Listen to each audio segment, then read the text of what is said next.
Pulmonary fibrosis అంటే so మనము lungs గట్టిపడుతున్నాయి, so దేని వలన అని మనకి కారణం తెలుస్తుంది అన్ని చేస్తాం, ఇన్వెస్టిగేషన్స్ చేస్తాము. రుమాటాయిడ్ ఫ్యాక్టర్ పంపిస్తాము, యాంటీ సిసిపి అని పంపిస్తాము, ఏఎన్ఏ ప్రొఫైల్ అన్నీ పంపించుకుంటాం.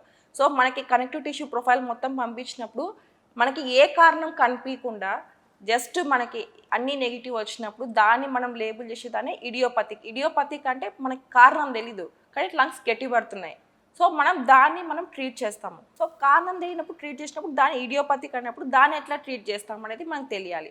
సో దీంట్లో కూడా అంతే, సేమ్ థింగ్. ఎక్స్రే చేసుకుంటాము, పిఎఫ్టి పల్మోనరీ ఫంక్షన్ టెస్ట్ అనేది చేసుకుంటాము.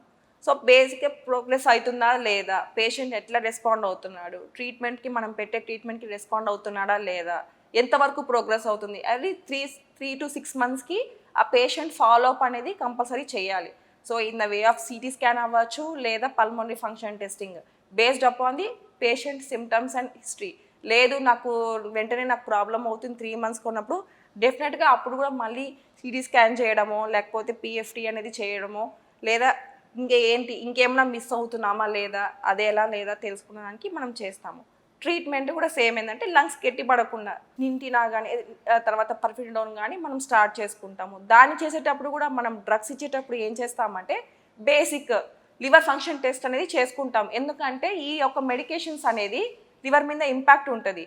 సో మనం దాని సైడ్ ఎఫెక్ట్స్ ముందే లివర్ ప్రాబ్లం ఉందా లేదా, ఒకవేళ ఉంటే మనం ఈ డ్రగ్స్ అనేది లో డోస్లో పెట్టుకుంటాము. లివర్ ప్రాబ్లం లేదు అంటే లో డోస్ నుంచి స్టార్ట్ చేసుకొని సో అది బిడి డోసు డిఐడి డోస్ లాగా పెట్టుకొని దాన్ని డోస్ పెంచుకుంటా ఉండి ఫస్ట్ డోస్ పెట్టుకున్నప్పుడు ఎల్ఎఫ్టీ 1 week చేయిస్తాం, మళ్ళీ నెక్స్ట్. సో అట్లా చేసుకుని మనం at the end of the day ఆ మెయింటెనెన్స్ డోస్ని పేషెంట్కి కంట్రోల్ అయ్యేటట్టు చూసుకుంటాము. సో దీనివల్ల కూడా ఏంటంటే ఇది కూడా స్లో ప్రోగ్రెసింగ్ డిసీజే, సో ఇది త్వరగా ప్రోగ్రెస్ అయ్యే డిసీజ్ అయితే కాదు.